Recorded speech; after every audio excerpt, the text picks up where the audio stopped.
تفتكروا طابور المدرسه اللي كنا بنقف علشانه زمان ونقول النشيد الوطني لمصر؟ اللي عاوز يتعلم يتعلم، والباب ده مش هيتقفل، اللي عاوز يروح يتفضل.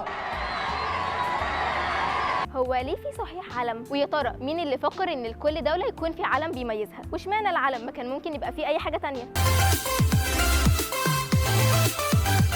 فكره الاعلام بدات من زمان قوي في وقت الحروب، وكان هدفها ان هم يفرقوا ما بين الجيوش وبعضها في وقت الحرب.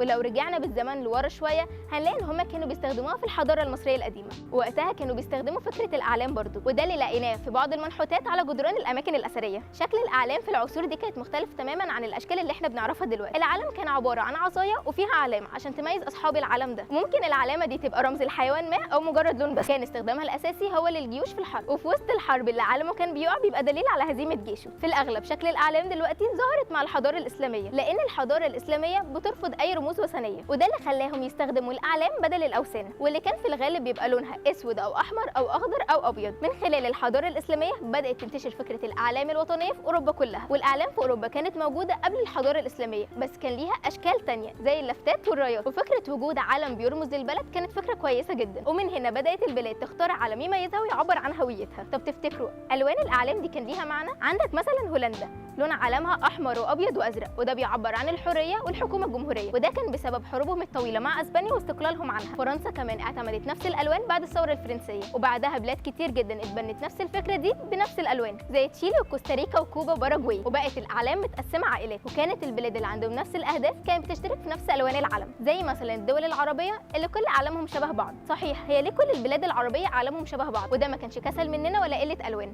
لان كل البلاد العربيه كانت بتشترك في فكره العروبه، واللي بتتمثل في 4 الوان: الاخضر والاحمر والابيض والاسود. العروبه معناها ان كل العرب بيشتركوا في اللغه والتاريخ، الثقافه والايمان والمصالح السياسيه، وطبعا كل بلد علمها مر بمراحل تطوير كتيره جدا، وده كان بسبب تغيير الحكومات. علم مصر اتغير 11 مره، وكل مره كان ليها قصه مختلفه. الاعلام ما بقتش مجرد قطعه قماش بتميز الجيوش عن بعضها، دي بقت بتعبر عن فخر البلد بحضارتها وتاريخها ومعتقداتها. وبكده نكون عرفنا ليه واحنا صغيرين كنا بنحيي العلم. ولو عايزين تعرفوا معلومات كتيره ومختلفه ما تنسوش تعملوا لايك وشير وسبسكرايب.